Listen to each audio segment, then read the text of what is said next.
Welcome to the Skeptic Zone, the podcast from Australia for science and reason.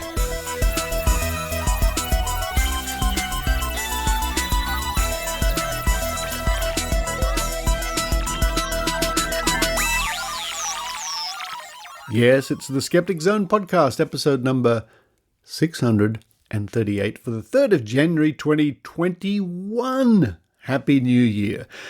And keen listeners will realize that it's not the 3rd of January, not yet. If you're listening to this show at the moment, the show is coming out 24 hours early, so I can help promote the first Skeptic Camp of the year, which is in Monterey, California. And I will be interviewing Susan Gerbeck about that a little later on in the show. I was delighted to be offered a speaking engagement there, along with lots of other people, and there'll be links in this week's show notes. But what else is coming up on this week's show? We're going to be looking at the case of a woman who escaped a hotel in Perth. Sounds a bit odd. Well, when people come to Australia these days, they have to spend 2 weeks in quarantine for obvious reasons. This woman decided that wasn't good enough for her, and she thinks the whole coronavirus is a conspiracy theory anyway, and it doesn't exist, and she escaped and was at large in the community. What's the harm of being a conspiracy theorist? Find out at the top of the show. Following that, it's Logical Fallacies with Michelle Bickersma. Hello, Michelle. And this week, Michelle will be looking at unfalsifiability. And that's a very important concept in scientific research. Following that, indeed, it'll be Susan Gerbeck talking about Monterey Skeptic Camp. And then we have another dive into the treasure trove of the information at the National Library of Australia. We're going to start an extensive series of reports from 1950, all about testing psychics. And part 1 is the report on a demonstration of psychic power or talking with the dead, reported at the time. And for those of you who are familiar with cold reading, you'll find this particularly interesting. And as I did when I read it for the first time, and I realized there's nothing new under the sun. Even way back, over 70 years ago, it was the same old shtick, the same old routine when it comes to psychic readings. Into the Unknown. The whole series is called Into the Unknown, the factual account of a remarkable investigation into psychic force by a panel of independent experts. But now it's time for me to run downstairs. I've got some pancake mix left. I might see if I can remember how to make those lovely, yummy Japanese pancakes. I haven't had one for nearly a year. I wonder if somebody can help me. While I do that, I hope you enjoy the Skeptic Zone.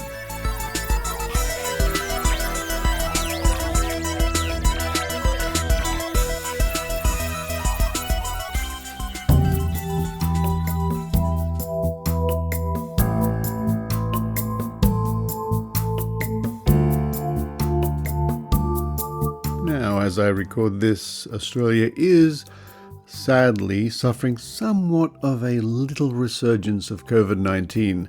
Here in Sydney, there have been more cases over the last week, although hopefully that is now on the downward trend.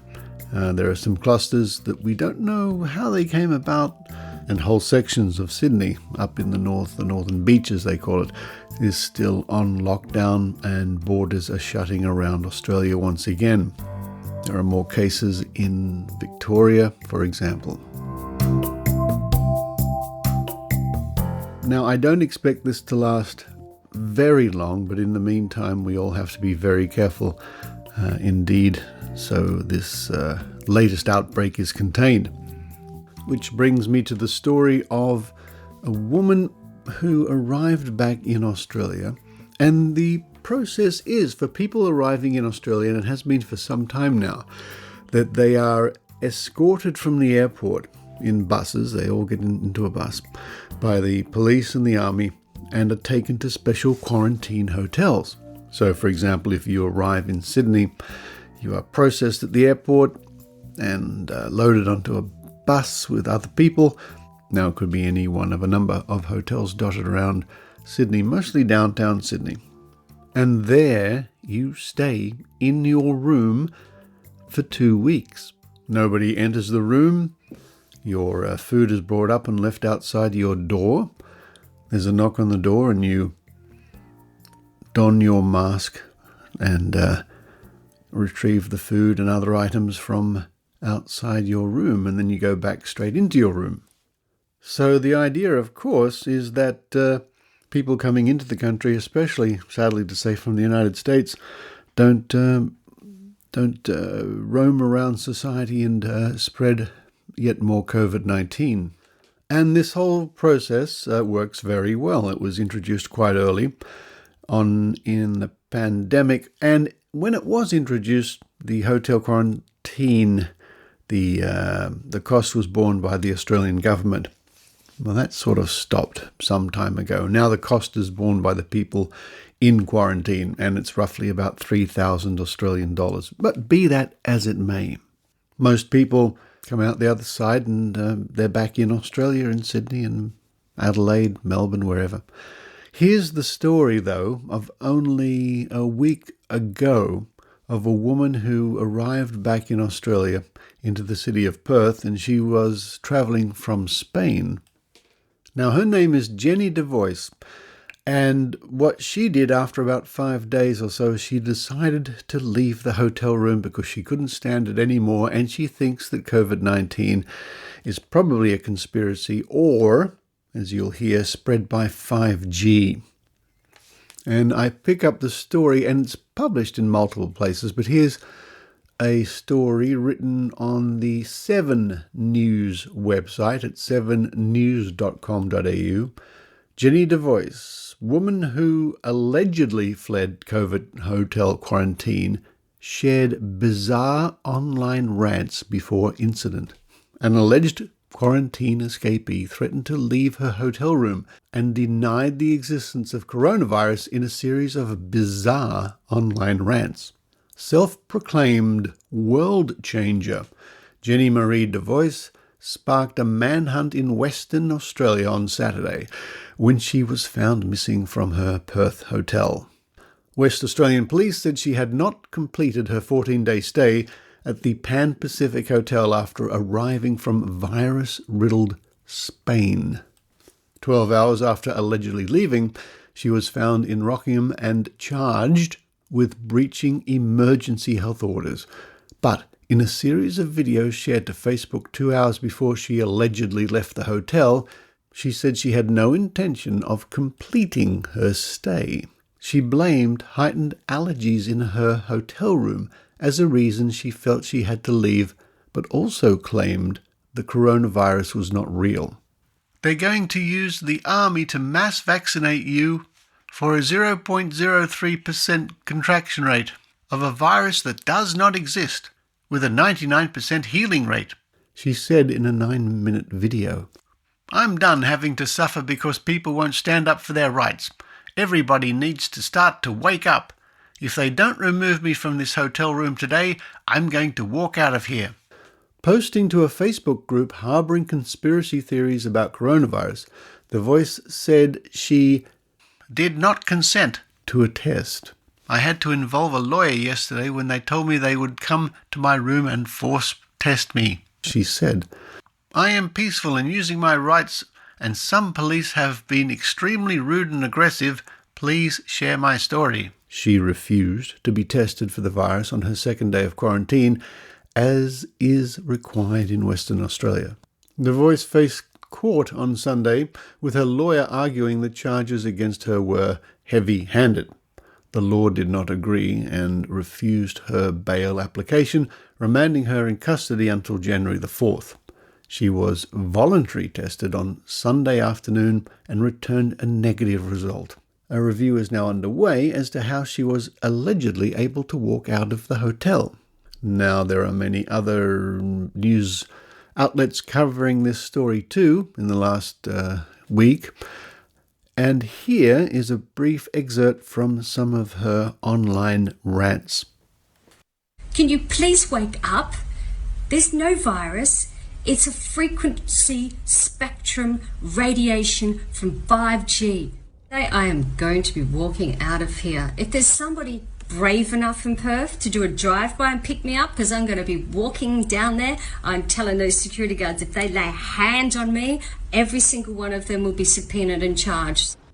Get on the street and protest by the millions and remove the governments from the world. I can't, my mouth is dry. I can't breathe again because I'm stuck in a room, man. And this is the police, okay? They get to make a decision on my health and my mental health, okay? My mental health's strong, man. I'm like a warrior. No one's going to stop me. If they don't let me out of here today, I'm going to get back on here and I'm going to ask somebody to do a drive-by, meet me at the front, throw all my stuff in the car, because not enough people are brave enough to do that. Now, as it turns out, she didn't have coronavirus. She was tested and she didn't have the virus, but she was at large in the community in Perth for hours, presumably on public transport, interacting with people, going here and there. If she had the virus, it could have led to a very severe outbreak, or any outbreak which is serious in the city of Perth. And as you heard in her rants, there's the stock standard conspiracy theories.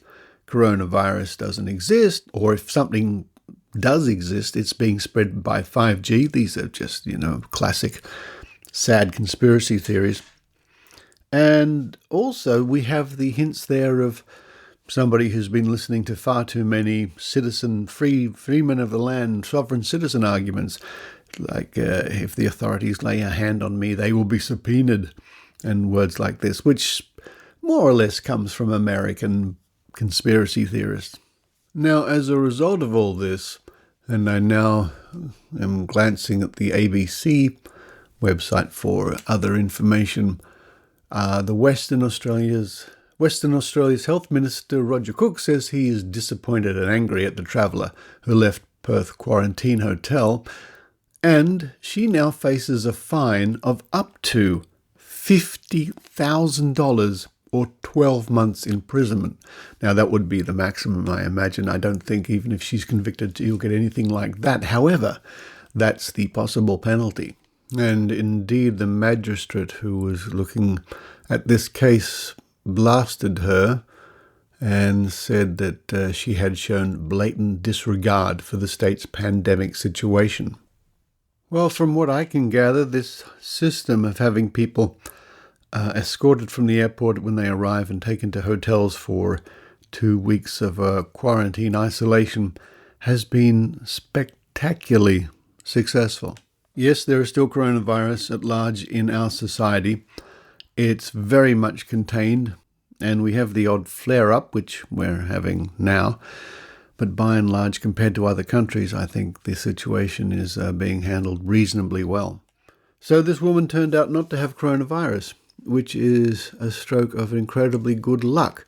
As we said, if she did have the virus and she was at large in the community for hours, interacting with people, the story could have been much worse. So it's all very well to believe in conspiracy theories and think that the whole thing is a lie, or it's being spread by 5G radiation, or you have special magical sovereign citizen rights that other people in society don't seem to have, or they don't know about, or something like this, or you are free to do whatever the hell you like because you're free and no one's going to stop you. And the possibility that you may infect and end up being the cause of death for many other people. So, as my friend Tim Farley might say, what's the harm? What's the harm in believing in conspiracy theories, in believing that the coronavirus is all a fake? Well, the harm is very real. And I imagine in other parts of the world, this whole attitude, this whole conspiracy, this whole coronavirus is a fake, and the government are trying to control me, has probably led to the deaths of other people who have been infected. I will add a link to that story in this week's show notes.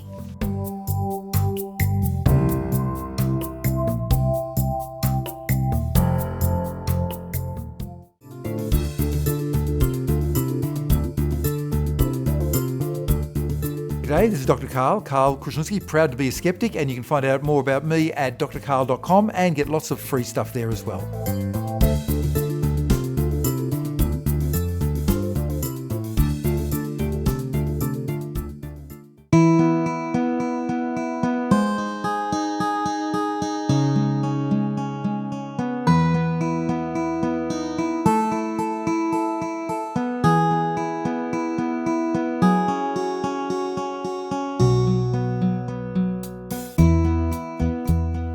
Logical fallacies. What are logical fallacies, and why is it important that critical thinkers should know about them? A logical fallacy is an error we can make in reasoning, but it usually crops up when we are discussing or arguing our point of view. Some people might even knowingly use them to try and score cheap points in an argument due to intellectual laziness. They are traps we can fall into, but if we know what to look out for, we can spot them when they occur and stop ourselves from using them. This time, we'll look at unfalsifiability. Also known as untestability. This is when you make a claim that cannot be shown or proved to be incorrect or even correct via testing. Skeptics have seen this fallacy many times and for many differing claims. Believers like to think that if skeptics or even science cannot disprove a claim, it therefore must be true. I know that water divining always works out on the farm, but only if skeptics are kept away, as they have negative energy that interferes with divining. Here we have a situation based on what some water diviners have said to skeptics over the years. The diviner in this case has made it impossible for a real investigation of his claims. Those claims, therefore, can never be shown to fail in a test. Even when diviners are tested, they will come up with what is to them a reasonable excuse to justify their failure. That excuse is never that divining itself does not work. I tried to test a tarot card reader. She chose a card at random and told me a story about it and asked me if I could relate to it. When I said no, she turned the card upside down and told me the opposite of what she said before. Well, what do you know? Some of it fit me. This example is based on a real conversation between a skeptic and tarot card reader. Here we see that no matter what was said in the reading, with a bit of post hoc rationalisation, it can be claimed that the tarot cards are never wrong.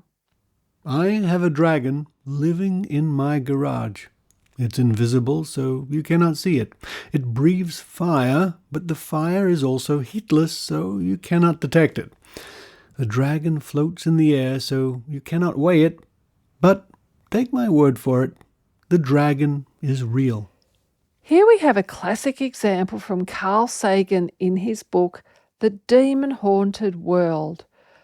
No matter what test you come up with to find out if the dragon is real or not, there will always be some reason as to why the test is impossible. Therefore, you can never show the dragon is not there. Falsifiability is a cornerstone of the scientific method.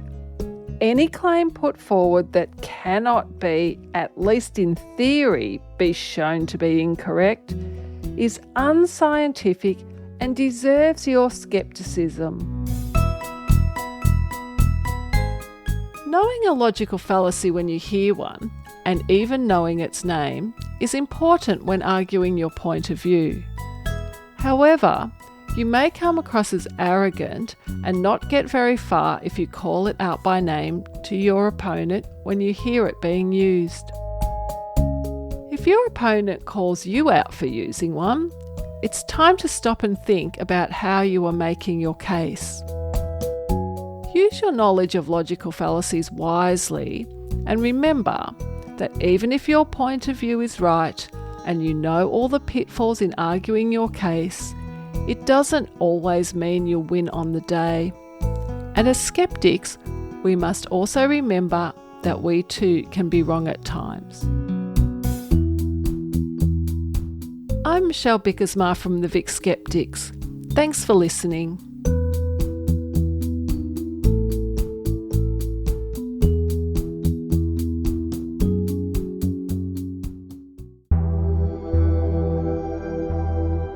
Hi there, I'm Abhijit and I host the Rationable podcast on BeRationable.com. Every couple of weeks, I science the hell out of alternative medicines, health and nutrition fads, social media forwards, science news, and lots more. Of course, you can find all of my articles, podcast episodes, and lots more on www.berationable.com. See you there, and until then, always be rationable.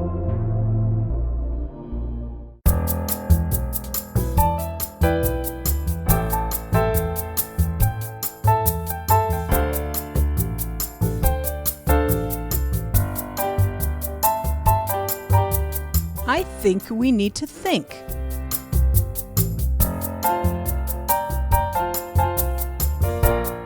Here's Susan Gerbic.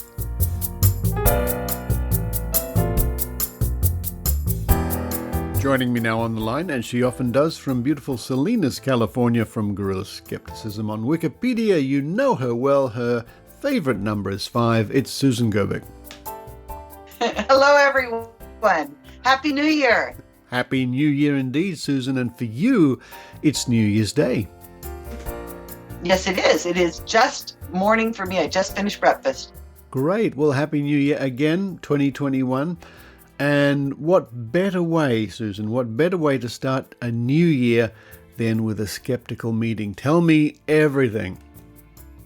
Oh my gosh, I am so excited. You know, this will be our first year we can invite people from all over the world to Monterey County Skeptics Camp, which is our 7th, I believe. And we've always had it here in beautiful Monterey County. I hope everybody will come out and join us in the future. But for this year, because of the conditions we are living in, everybody can come and join us virtually over Zoom, or they can join us on our YouTube channel. I'm just really excited about having everybody here. Absolutely. Now, I had the pleasure of, well, more or less a year ago, being there in person to speak for the Monterey Skeptic Camp. Yes, you did. In January of last year, we're always the first conference of the year. We have really mild weather for the rest of the United States. So January is a perfect time for us. There's no conflicts with other conferences, and people are usually still on vacation of some sort, and they're able to give time to us by, coming out to Monterey and celebrating the New Year with us here. And what happy memories I have, because in the couple of days leading up to Skeptic Camp, I think we had a Skeptics in the Pub. That's where we turned up and somebody showed me a newspaper with my picture in it, which was a great surprise. Do you remember that? Yes, we are local promoters of our conference. We try to engage the not only the skeptic community, but local residents in Monterey County, which has been really fun to be able to. Our newspapers have done a pretty good job of giving us some nice attention. Usually there's not much happening in January.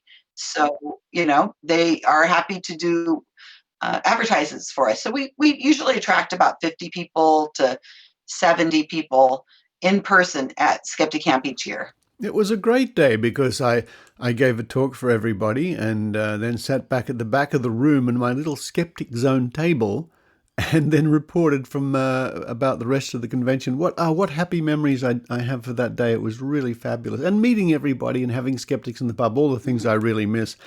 But as you say, Susan, this year the whole world can join us. The whole world can join us from Monterey Skeptic Camp. And I say us because I've been delighted that you've asked me to give another presentation this year. Who else can people see? We're starting out this year with András Pinter from the ESP, the European Skeptic Podcast. He happens to be one of my GSOW editors in Hungarian. But for this talk, he's going to be giving us a talk. It says, why we need to organize to bring skepticism forward. In other words, getting to know people around the world, being able to learn about what's happening in different cultures, different languages, will help to bring us together as a community to solve some of the problems that we're having these days. So I think it's perfect for him to start off the conference talking about people from around the world, different groups. Next, we're going to have Janice Boynton, who's a good friend of mine, who is a former facilitated communicator. She has turned when she saw science, she was tested, and she realized that facilitated communication is an idiomotor effect that is led by facilitator controls, and she is now an activist and seeking to educate people about facilitated communication. After Janice Boynton, we're going to have Stuart Weiss, who is one of the brand new fellows of Center for Inquiry, where you and I are both fellows as well. That's right.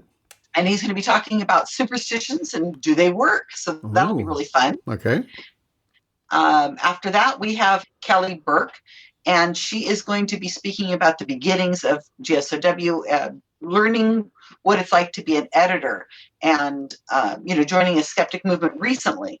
And her talk right after is going to be followed by Monica Ashley, who is another one of my GSOW editors. But she is someone who's been around a couple of years. We call her more of a honey badger because she's more willing to get in and do edits that would be considered contentious. She wrote the Wikipedia page for the medical medium. I think his name is Anthony Williams. And she has done a lot of editing on pages that are, like I said, that would be likely to have problems with other editors or with the paranormal community. And so she's going to be talking about her experiences doing that. Mm-hmm. We come back from lunch with Richard Saunders, which will be great because that's another side of the world. We're all over the place, as I said, and he's going to be talking about what it's like to do a skeptical podcast if other people would like to do this, which is extremely important. I believe that we really need to get into languages other than English, our skeptical message. And I think that we could create skeptic zones of sorts in Spanish and Portuguese and Czechoslovakian and Hungarian and all kinds of different languages. And I think that it's inexpensive. It is time consuming, of course, and it is a lot of work, as you all know. But I think that this might be a really great way of getting spreading the good science communication from the skeptical perspective. I'm looking forward to giving that talk immensely. That'll be my take on what it's like to produce a skeptical podcast each week. Then we're going to have Adrienne Hill, who's a good friend of ours, also a GSOW editor, and she is an expert on Tourette syndrome. And she is going to be giving a talk about complementary medicine and how they try to use it to treat Tourette's and I believe OCD also. So I've heard her give talks in the past. She's really interesting. I've learned a lot about Tourette syndrome. Now, all the talks are about 20 minutes. So, it's like dive in and dive out kind of thing. And we have 3 more talks after that. After that, we have Data Skeptic, Kyle Polish. He has the Data Skeptic podcast. Mm-hmm. And we have Mano Sigmund, who is going to be talking about the Copernicus myths. And then last but not least, we have the well-known skeptic, Rob Palmer, who's been on the Skeptic Zone many times. Mm-hmm. In fact, he became a GSOW editor because he heard my call out on the Skeptic Zone, as it has done many times. It's brought me editors from all over the world, not just from Australia, but Rob Palmer's over in New Jersey, California, New Jersey, in the United States. So he's a long-time listener to the Skeptic Zone. He's going to be talking about belief in psychics, what's the harm, and who's to blame. That's what we got in store. It's a full day. I'm going to be sitting here in front of my Zoom feed, and I bought a comfortable chair so I could. Now, are you host? Are you the host? Are you running the show? Yes, I'm hosting. Excellent! Yeah, wow. Now it'll be fun. How can what's the story, Susan? How can people be part of this experience? Where can they go? What's the story? Okay, so what you're going to want to do is, we didn't want to have people sign up. We're not really interested in all that. You just drop in. So now we have a Zoom link. I hopefully this will all be in your show notes. Of course you will, because you're so organized. And people can click on the Zoom link and they can come in and out as they please. I have some volunteers who will help assist if needed, to mute people and so on, and curate Q&A, because we're going to do about 5 minutes of Q&A. Right. And then what we'll do is, since my Zoom link can only hold 100 people, we're going to also be broadcasting on YouTube, our YouTube channel. And there's a link to that also in the show notes for this. You can also find this on my Susan Gerbic Facebook page if you are just looking and browsing. We also have a Facebook page for the event. We have our main name is called About Time Project. Yeah. And so people can find it there, but it's really just kind of a come hang out. You can participate by being in the Zoom room, answering questions. Well, look, I will certainly link to those links. I'll link to a link. You know what I mean. They'll be in the show notes, folks, for this episode. And this show is going out a whole day earlier just because I really wanted to promote this event for you, Susan. I think it's very important. And knowing you, it's going to be a lot of fun. In your local time in California, what time does this whole shooting match start? Well, in California time, Pacific time, it is starting at 9:46 a.m. 9:46. And our first talk will be at 10:30 a.m. So, and I really appreciate you putting out the show a day early, not only so I can listen to the Skeptic Zone a day early, which is great, but appreciate all the help you're giving us, and it should be a lot of fun. All right, so folks, there's the message. If you're in the United States, it's the 2nd. It'll be Saturday, the 2nd of January, which is very soon now. Or if you're listening to this show late, I'm sorry you missed it. But you can always catch up and watch it on YouTube. And that's starting at 9:46 a.m. Here in Australia, it'll be ridiculously early on the 3rd, Sunday the 3rd. But wake up early, tune in, and my talk will be a little bit later on, I think, after you've had your morning coffee. Susan Gerbic, what a great way to start the year. 2021 should be... well, let's hope it's got more an optimistic feel about it, and certainly with starting with a skeptic camp from Monterey. I think that's the right thing to do. But for now, Susan Gerbic and cat. I heard a cat a bit earlier on. I think there's a cat wandering around your office somewhere. No, I think he's gone now. Oh, okay. Maybe he's on the other line talking to my cats. Thank you. Thank you very much. Thank you. Thank you, Richard.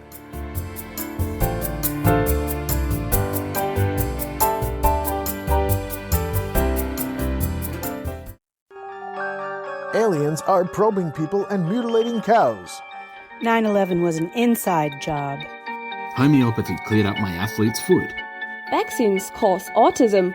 Not all psychics are con artists. Mine is definitely real. We all have friends and family who believe these things and much more. Well, if you're a rational thinker who is tired of arguing on social media and never getting anywhere, we have a solution for you.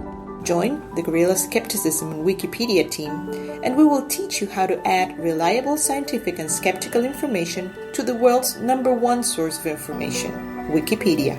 We write new articles and improve existing ones. We remove pseudoscience, paranormal, and alt-med claims, substituting the actual facts. And we operate in many languages. We've already reached tens of millions of people searching for information, but as you can imagine, we can never do enough. So please join us. All you need is a PC, a Facebook account, and the desire to help educate the planet. In fact, you'll be educating the world while you sleep. Contact us at gsowteam@gmail.com. Guerrilla Skepticism. The time is now. Music by purpleplanet.com.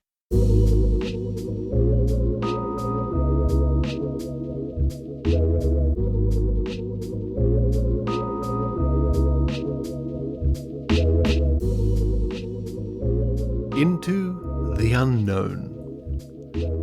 This time for the Trove Report, we're going to start a multi-week series, Into the Unknown.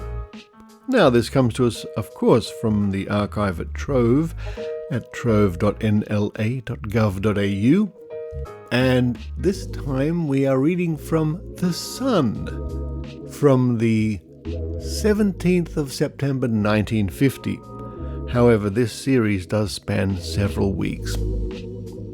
And this whole section is in the Color magazine, Sunday Sun supplement, and interestingly enough, color is spelt C-O-L-O-R, the American way. And this looks like a series that was published in the Sunday newspapers. So we have Sunday the 17th of September 1950, and that continues on for the next Sunday and the next Sunday and so on. And I don't see a byline. Nevertheless, it says the factual account of a remarkable investigation into psychic force by a panel of independent experts. A frank report on the riddle of spiritualism.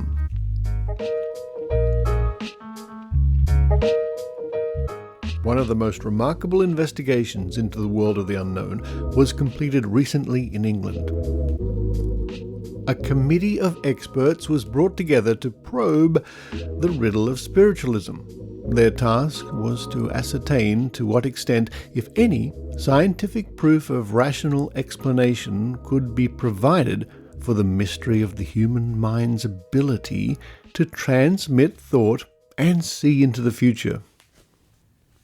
And I'll just break there for a quick comment. I think the whole thinking behind this report is that these things are real, that telepathy and so on is actually real, and this was an attempt to get to the bottom of it. We read on. Professional and amateur psychic workers from all parts of England, from Australia and the US were invited to meet the panel of experts. The panel's report was published only after 8.5 months of watching, listening, questioning, and testing. In the investigations, normal scientific standards of measurement and values were given great latitude. This was necessary because, as Dr. Bendit, one of the panel, said, "You cannot apply a stethoscope to a person's feelings." Another comment from me. This sounds very much like the conditions Uri Geller would place on the test at the Stanford Research Institute. In other words, great latitude was given. Let's read on. Terms of reference covered professional mediums, spirit healers, amateur psychic researchers, those who claim to heal by spirit power, and those who claim to see and hear the dead. In addition to members of the panel, whose names are published on this page, visitors were invited to the investigations. Colour will publish the official account of this inquiry in its original form, together with the report of members of the panel. Helen Hughes volunteered to give a test experimental session before the panel on Tuesday, October 11. She is one of Britain's foremost mediums, and it is claimed by many ardent spiritualists that she is the leading exponent of clairvoyant powers. Mrs. Hughes arrived nearly 3/4 of an hour late, having been detained at a large public séance in Birmingham. She confessed that she was tired, physically and psychically, and did indeed at first seem exhausted. But she refused to defer the arrangements made, and after a short while her reserves of mental energy seemed replenished. This first séance included straight clairaudience, followed by a brief session during which Mrs. Hughes went into a trance and was controlled by her spirit guide, White Feather, and the proceedings began with a short prayer, which was, in effect, an extract from 2 in the Church of England Book of Common Prayer. Then, as if a light had been switched on, Mrs. Hughes seemed animated and charged with a dynamic force. Her tiredness was forgotten. Her soft voice took a sharper tone. She stood and pointed across the circle. "I want a Kenneth," she said. "Is there a Kenneth here? I want to say that standing behind you is a lady who has a royal blue aura. Do you recognize the name?" Dr. Bendit shook his head. "Well, do you know a Kenneth in the body, alive? This boy is perhaps 3 or 4 years old?" Dr. Bendit: "No, so far as I know, we cannot place the name." Mrs. Hughes: "I want you to keep this in mind. Yes, Alice." She pointed to another member of the group. "Alice, does that name mean anything to you? Alice has met Kenneth." "No, I am sure it is in this direction. She is walking this way. Kenneth has laid his hand upon your shoulder. She is touching you just here. Kenneth and Alice are close to you.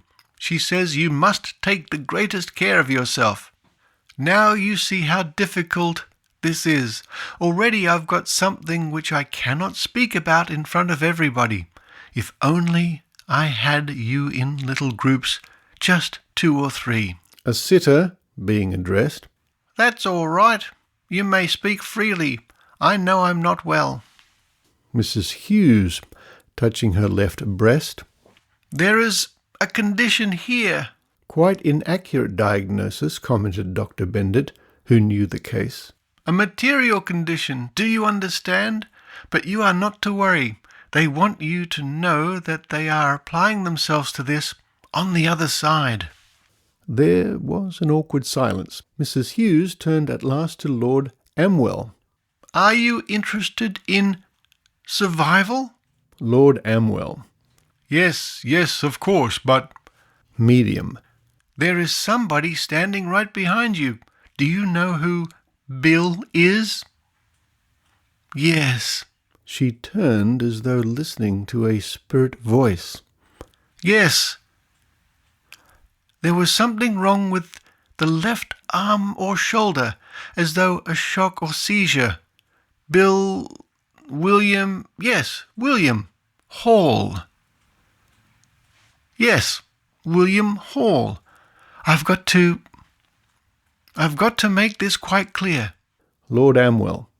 I cannot recall the name. Medium. She suddenly turned across the room and pointed in the direction of Dr. Bendit and the surgeon. Now, is there anyone here who knew a lady who went nearly blind? I can see her distinctly. She is moving in this direction. She is wearing, one of those pretty laced shawls. Yes.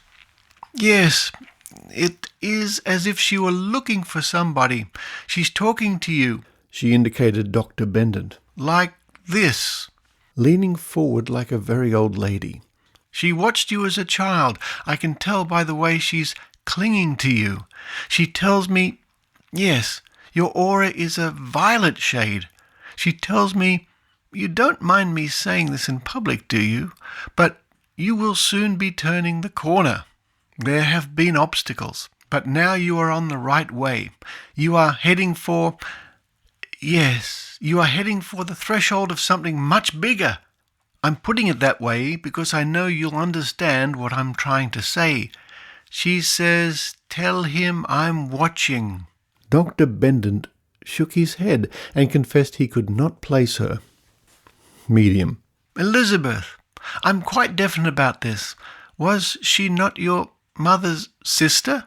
Dr. Bendit said no. Was there not a link? Pointing at Mrs. Bendit. But there's a link between you two? Mrs. Bendit. Yes, he's my husband. Medium, laughing. Yes, of course, that explains the link. Mrs. Bendit. You're quite correct, but my husband would not know. Elizabeth was my mother's sister. Medium. Well, she's saying the name perhaps to both of you. You've got to go on as you're going. You've turned the bend. Her voice rose to a high pitch. You've just turned the bend. You are not to worry. The message trailed away. Mrs. Hughes hunched her shoulders slightly and paced up and down as though under a great emotional stress. Among the group of distinguished people in the room, there was an embarrassed silence. At once, after a pause of about half a minute, Mrs. Hughes turned again to Dr. Bendit. Medium. Margaret Holiday, or something that sounds very much like holiday or holy day? Dr. Bendit. Margaret Howarth, perhaps? Medium. Margaret is working on the other side. She says she is doing something very different from what she used to do. Do you understand? She passed over, I think it was with bronchitis. She is actually in spirit. Dr. Bendit. No, the Margaret Howarth I am thinking of is still alive, I am sure. Medium. No, this one is actually in the spirit. Did she lose her sight, I wonder? She looked across at Mrs. Haldane and Mrs. Ainsworth. Do either of you ladies know who I mean? I am getting a hospital condition, an operation, but nothing cut, if you know what I mean. Perhaps an accident. I can smell the ether. There is the scene of a hospital operation, and I can see the surgeon. Lady Anderson. Well, I know somebody to whom that might apply. Medium. Was it cancer? No? Lady Anderson. Could you tell me about her age? Medium. About middle-aged, I think. But of course she's discarded her body and is very hard to say. Perhaps more than middle-aged. A long pause followed. Does anyone know John Hale? Hall? No, Hale. Turning to a doctor, not Dr. Bendant, who had one foot in a slipper. Yes. Thank you. To Spirit. Whoever this soul is distinctly linked with anatomy. Is there anything wrong with your toe? Doctor. Well, toe and foot. Medium. Have you been suffering also with the bottom of the spine? Doctor. No. Medium. Your nervous system has got to be attended to. Yes, that's what it is. You've got to have a good nerve tonic. General laughter drowning out Mrs. Hughes' words. You've got to have a good nerve tonic. Doctor. Puzzled. Oh, a nerve tonic. He turned to his neighbour. I thought she said I've got to have a good nurse on it. Again, there is the awkward silence. Members of the panel are accustomed to this curious psychological situation, but some of the distinguished guests are obviously embarrassed at the unexpected merriment and wearing the look of having laughed in church. Mrs. Hughes at length turns to Canon Knight. Medium. Sir, have you ever done any writing? Automatic spirit writing, I mean? Contact the spirit world? And in your family, would there perhaps be a little girl in the spirit? He nodded agreement. She gave many heartaches. A great loss? Did she suffer with the throat and then passed out with meningitis? Mrs. Hughes' speech quickened. Immediately Canon Knight responded. Canon Knight. Yes, a form of meningitis, not throat. Medium. Harry. No, George Smith. To Canon Knight. Are you of the Quaker religion? George Smith was of the Quaker religion. Turning to Circle. Was anybody of the Quaker religion? This George Smith was definitely a Quaker. She looked towards Mr. Ainsworth, who sat with the panel on this occasion, and he shook his head. But this is for you. You don't mind if I speak openly, do you? There is some trouble at the present time? There is something that is making you very impatient. They're telling me you've got to measure a little. You understand? You must not be impatient. Has anybody told you you're psychic? There's an old gentleman standing right by you with an imperial beard. Is there an A in your name? An H? Or a T? Mr. Ainsworth nodded. Medium. An A and an I? She went round the circle and came back to Mr. Ainsworth. This is definitely somebody who belongs to you. A direct link. Do you know anybody in the body who is not quite well? Anybody in the family? Mr. Ainsworth. My wife, perhaps? Medium. There is a child, a son in the body? Mr. Ainsworth. Grandchildren? Medium. A boy. Definitely a boy. Whoever it is says there'll be little to worry about. But again I get those letters. A, I, N? Do you mind if I hold your hand? Mrs. Hughes came to the edge of the seated group of members of the panel. Mr. Ainsworth leaned forward and hands were held. At once it seemed as though a new source of communication had been opened to the sensitive, for she began to speak with more firmness and fewer pauses. "John," she continued. "Yes, that is the name I'm getting. John. Had you a grandfather named John? This gentleman is right here now, just as if he is coming in that door. He sort of coughs. Well, not a cough, but you know who it is by the little noise in his throat. It means something to you, and the way he does that. And there is somebody, William, not your father, on your father's side?" Mr. Ainsworth nodded. "Yes, right." She turned as though thanking her unseen spirit guide. "Right, thank you. Is there anybody here who knows Teddy? William Holsworth?" Mr. Ainsworth. "I know several Holsworths, but which one in particular?" She did not answer, but paused, then came back on the question again of Mr. Ainsworth's name. "It is A-I-N, yes? Yes? There is an Annie and a William.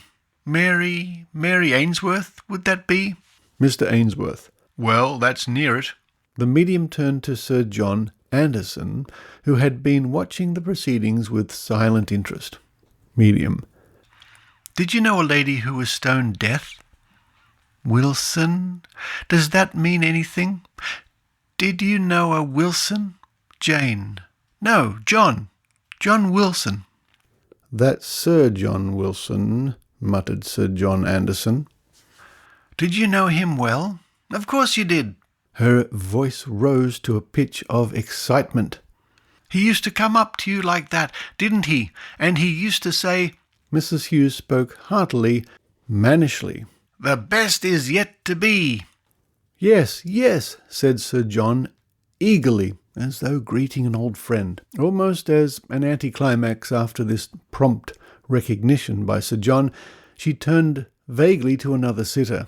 "Did you know anyone at all named Audrey? No? Valerie? Was there a little girl with you? In spirit? Somebody seems to know you." Her voice faded away. "No, I think that is all I can do." For a second time the party split up as though to leave, and general conversation broke out. Magically, on hearing so many voices, the tension was dispelled. Mrs. Hughes was being asked a question about her journey and her meeting at Birmingham, when suddenly she started speaking, her voice breaking out above the babble of the conversation. "Elaine! Yes, that's it, Elaine. She was a school friend." She looked at Mrs. Bendant, who seemed to nod, and then turned to Dr. Bendant. Roger! You know him too, don't you? Or is it Roper?" Dr. Bendant. "Yes, that's right. He was a schoolmaster, but I think he's still alive. I'm sure." Medium. "Did he suffer at all with the arch of the foot? I can hear him now. 'Roger,' he's saying, and he's walking heavily like this." She imitated a limping man. "No, not Roger. Roper." Dr. Bendant. "Yes, Roper, but I'm sure he's still alive." Medium. "Well, check, will you? This is definitely the Roper who claims that he knows you." She turned in the general direction of Mr. and Mrs. Ainsworth, seated one behind the other, and not known to the medium to be husband and wife. "I can see a picture of a gentleman between you, an old gentleman in a high collar, rather like that." She indicated an old oil painting on the wall. Mr. Ainsworth queried with Mrs. Ainsworth about a painting at home, but by then Mrs. Hughes had turned to Sir John and Lady Anderson. "Alan. I'm getting Alan. Yes. Alan Matheson. Sir John Anderson. "Yes, I know who you mean." Medium. "You see how it is? I'm getting the vibrations now. It was the talking that did it. Now I feel more in touch with you all." To Dr. Bendant. "Your name's not Smith? Not George Smith?" To Lord Amwell. "Did you know Jackson?"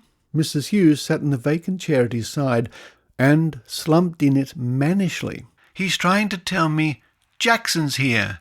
He's sitting down just like this. Jackson's here. Someone's got a dog here. No, I can't see it, but I can tell it's here. I can hear it drop. You know how a dog comes in, curls around and flops on the carpet. Somebody here has a beautiful dog." A sitter. "Yes, that's right. I've a beautiful dog, but alive." Medium. "A red setter? No, but a dog of that colour. I can't see what sort of dog. I can only tell it in the ether. There is a little dog. A lady has just placed it on your lap." She turned to a doctor. "Are you aware that you're a traveller? A traveller in the astral? You get visions. The faculty is here and you must work on it. Yes, work. You get what you call hunches, don't you?" She suddenly turned to Lord Amwell. Jackson! How long is it since you've heard from Jackson?" Again she mimicked a man. "Sydney! Does anyone know a Sydney over there?" Lord Amwell leaned forward anxiously, whispered to a neighbour. "Now there is a name I'd like to hear more about." But Mrs. Hughes hesitated, swayed a little and passed her hands across her brow and said that she at last felt the power had gone and she could do no more.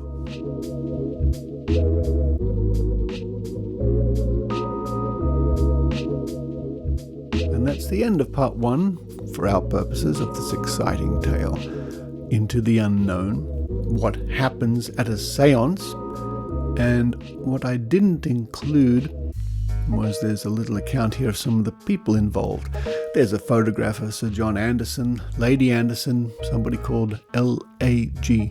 Strong, all looking very, very proper and British, I must say. Now, on next week's instalment of Into the Unknown, we discover Mrs. Hughes has a bit more to say. And you can read that for yourself and much more at Trove, the Trove Archive at trove.nla.gov.au.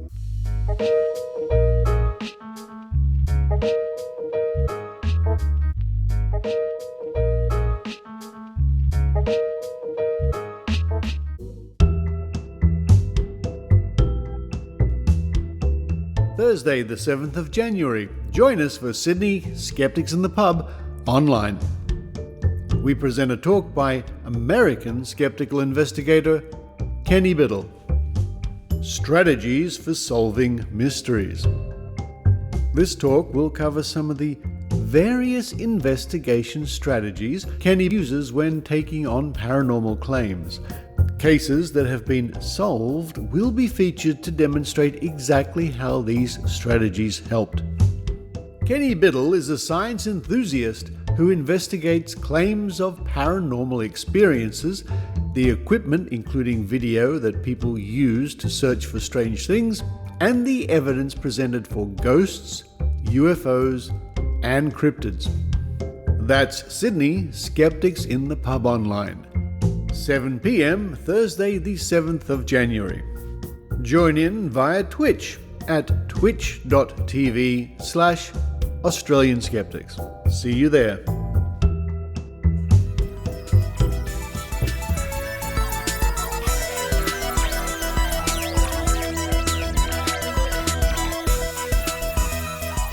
Thank you for listening to the Skeptic Zone, the first Skeptic Zone for 2021.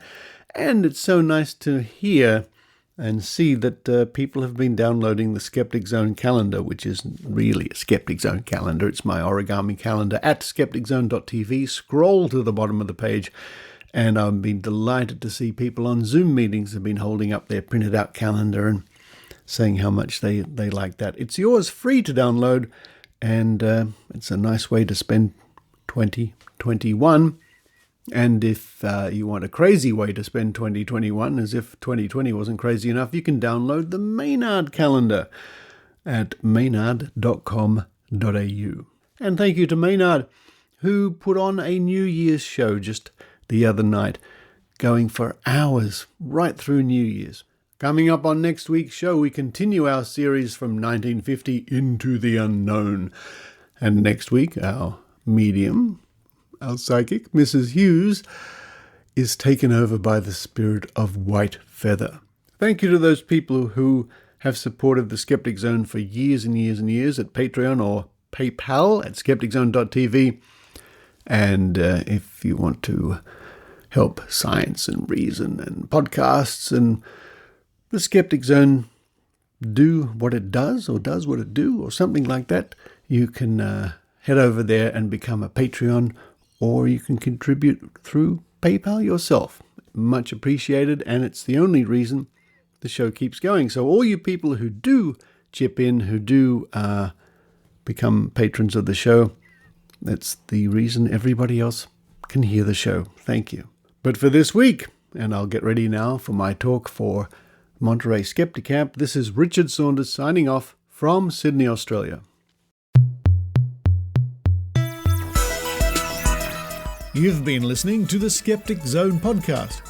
Please visit our website at www.skepticzone.tv for show notes, contacts, and to access the back catalogue of episodes going back to 2008.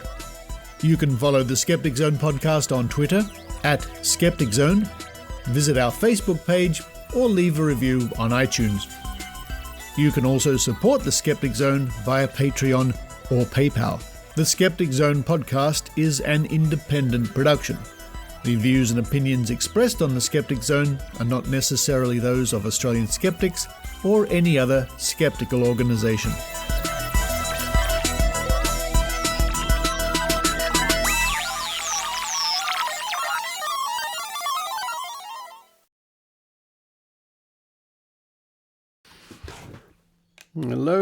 Hello to the afterthoughts, the people who listen after the music, the first dice game of the year. For those of you who don't know, every now and then, quite often actually, I roll a 10-sided die or a 6-sided die, sometimes a 30-sided die, all sorts of dice, and you use your predicting power, your dumb luck, your guessing, your whatever you want to do, and see if you can match the numbers. I've got a very nice sort of transparent blue D10, 10-sided die here, and with thanks to my friend Greg DeRay in the Bay Area, San Francisco, he has sent me a really interesting contraption. It folds open, it's like a little wheat silo with a tray. It's transparent. It looks very interesting. Basically, you drop the die in the top, it bounces around a couple of shelves at angles and pops out into the tray. It's sort of like a way to randomize the die. It's really interesting. Anyway, I'm going to use this device and going to roll this 3 times. Here we go. Here's my pencil, my pen, and I'll write the results down. So guess away. Will it be number 5? Will it be number 2? Will it be 10? Here we go. First number is, as it spins around, number 10. Number 10, okay. Second number, give it a shake and put it into it's not a machine, it's a, whatever it is. 8. Second number is 8. And the third number, bit of a shake in my hands, nice and random, and into the device pops out number 4. Sorry, Susan Gerbeck, it's not number 5. The numbers this week are all even, as it happens, 10, 8, and 4.